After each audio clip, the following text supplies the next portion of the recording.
My name is Tracy Riffle, and I live in Mound, Minnesota. Greg and I have been married since '88. We met in Memphis, Tennessee. We were both working as flight attendants for Republic Airlines at the time. He asked me out a couple times, and I finally accepted, and that's the rest of the story.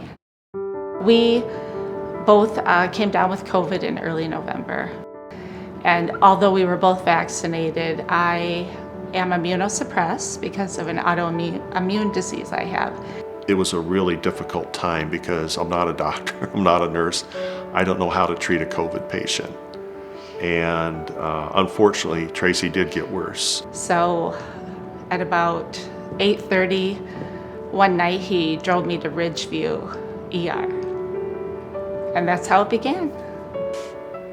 It's kind of a heartbreaking moment because you watch your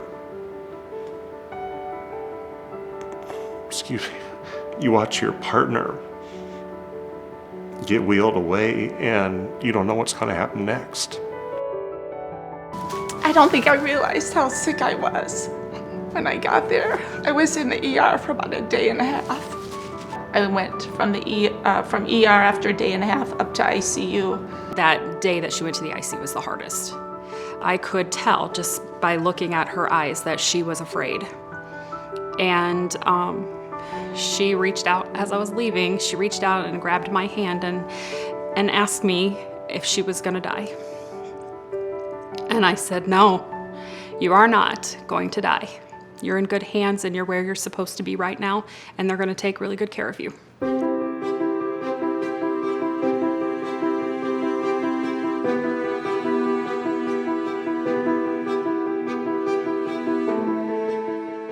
It's a monitor that allows us to watch someone's heart rate and rhythm, which can be an indication of a cardiac problem, but not necessarily a cardiac problem. It can also, patients who have a high acuity of illness in general, you can see some changes that will affect their cardiac rate or their rhythm. Something I had noticed was that her heart rate had kind of crept up and was at a higher rate, pretty sustained, and that was abnormal for her. Had she not been on a monitor, we wouldn't have known that. We wouldn't have seen that. And so we got an echo or an ultrasound of her heart and saw that there were some abnormalities, and ultimately diagnosed her with blood clots in her lungs or bilateral pulmonary embolisms. And it just made me feel such a great sense of security, knowing that I never really was alone in that room. They were watching everything that was going on. They could monitor everything that was happening with my health. During COVID in particular, we were stretched, and we were able to provide very, very high level of care, and has proved to us that we can really, provide that great quality, high intensity care here at Ridgeview. We now have the capacity to keep those cardiac patients that we were previously sending out. Hundreds a year would be sent to city hospitals where they had the ability to monitor telemetry. And now we're fortunate enough to have that.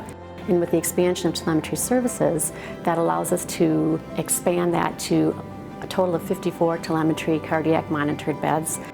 We hear all of the time that patients want to stay at Ridgeview, and we want to keep them in our community. So this expansion of telemetry services will help us to do that. It's so good to see you. So good to see you. Seeing her today, knowing that she's back to work and just, out living life is amazing. There's nothing more rewarding than being able to be part of someone's care and helping them feel better and comfortable at one of the most vulnerable times in their life, especially during the pandemic when people couldn't have their families here to visit. I felt overwhelmed with gratitude when I left, finally, after 28 days. I would always say thank you, but it never felt like enough. I tried expressing my thanks every time I talked to somebody. I can't possibly in my lifetime thank him enough. I would say to somebody who is considering giving to Ridgeview, I would say, don't hesitate. It will be well used, and I was able to experience that firsthand, being on the telemetry floor. Life can change in the blink of an eye, and you don't know when it's going to be you here. You don't know when it's going to be one of your family members here. And so it's important to give now So when that situation arises, you're glad that we have that technology in our backyard. Your gift changes lives.